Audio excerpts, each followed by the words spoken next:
Hi viewers, today we are going to discuss about the root locus. So first point is we should know this format. This is a transfer function format. K into s plus z1 into s plus z2 and so on s plus zm divided by s plus p1 into s plus p2 and so on s plus pn. So denominators are poles and numerator terms are for zeros. Okay, so coming to three problems I took here to show the differentiation. In this video I am going to explain about only the two steps.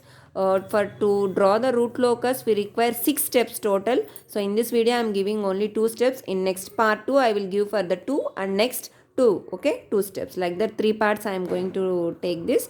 So coming to first step, what is the first step is to locate the poles and zeros on the S plane. So what is S plane? S is nothing but sigma plus j omega. Sigma is a real axis and j omega is a imaginary axis. So coming to this problem, k by s into s plus 2 into s plus 4 all are in the denominator. So they are poles. So actually this s it consists of roots of nothing is here. So s is 0. S is minus 2 and S is minus 4. These are the roots. So now this becomes the poles. So P1 is 0, P2 is minus 2 and P3 is minus 4. P I am indicating here for poles, and if I indicate Z1, Z2 like that, it is for zeros. As there are no zeros here, so I didn't wrote Z. Okay. So in this problem also, k by s into s square plus 4s plus 13. See here the term is s square plus 4s plus 13. For this term, how to determine the roots means it is in the form of as square plus bs plus c. Okay, so here a is 1, b is 4 and c is 13. So determine the roots. The formula is s is minus b plus or minus root b square minus 4ac by 2a, and you substitute the values b minus 4. So 4 square minus 4 into 13 by 2, and it is 16 minus 52 by 2. You are going to get minus 4 plus or minus root minus 36 by 2. See, observe the calculation here. You have minus 36. If it is plus 36, you can directly write 6.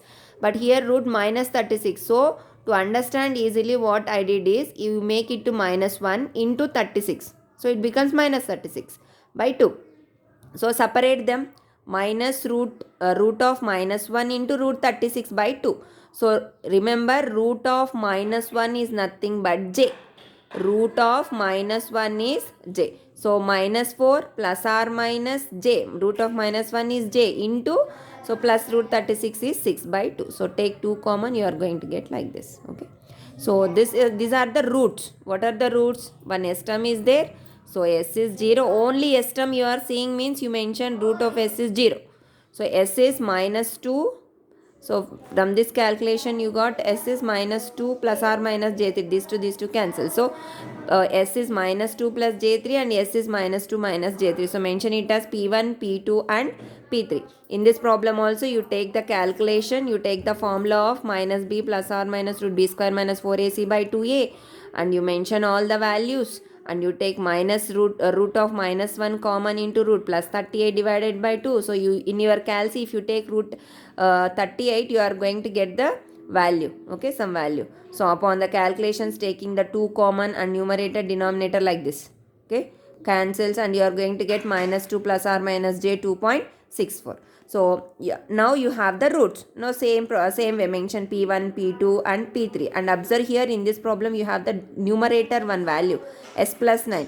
So you have a 0. So that's why I wrote z1 is equals to minus 9. So how to locate them on the s plane? First step is locate poles and zeros on s plane. So now we got all the poles and zeros we mentioned. So now locate them on the s plane. See here, p is 0. Okay, poles are represented with cross mark and zeros are represented with a circle. So here I am writing it as a pole. Cross pole 0, minus 2 and minus 4 are the poles. In the same way, in the second problem also you have pole is 0. Okay, and from minus 2, don't mention it as, see here it is, yeah, here it is plus j3 and minus j3. Okay, so don't mention here, mention here. Okay, this is the main point of minus 2. And in the third problem also you mention it as 0 as the pole, minus 2 and here you have plus j 2.64 and minus j 2.64 corresponding poles, and then you have 0 value z1 at minus 9. So at minus 9 you indicate it as a circle. Okay, these are the location of poles and zeros. Second step is determining the root locus on the real axis. So how to do this second step means, see here from 0 to 2, 1, and minus 2 to minus 4, okay, minus 4 to minus infinity in this problem. And in this problem 0 to minus infinity, don't consider this while determining the root locus on the real axis.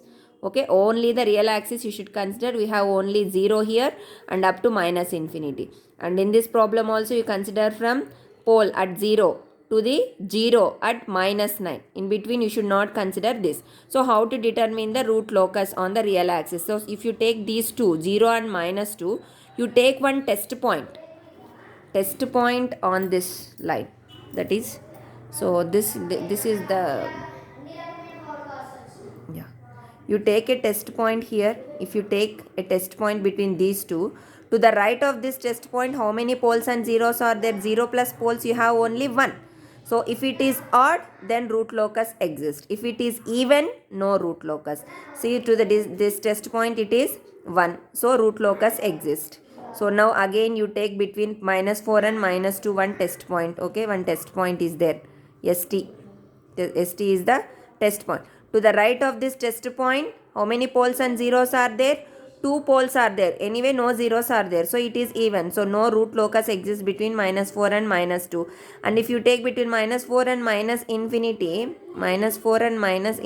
one test point, to the right of this, how many poles and zeros? 1, 2, 3, which is a odd. So root locus exists between minus 4 and minus infinity.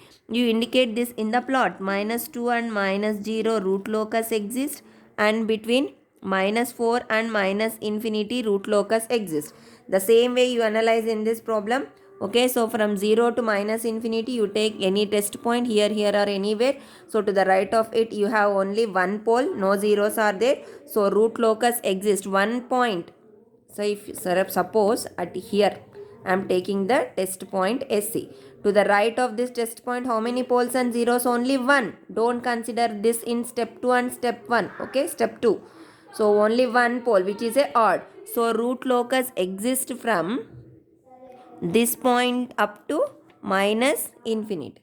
And here if you consider you have the pole at 0 to 0 at minus 9. So you take one test point between these two. To the right of this, how many poles and zeros? Only 1, which is a odd number. So root locus exists between these two. Okay, thank you.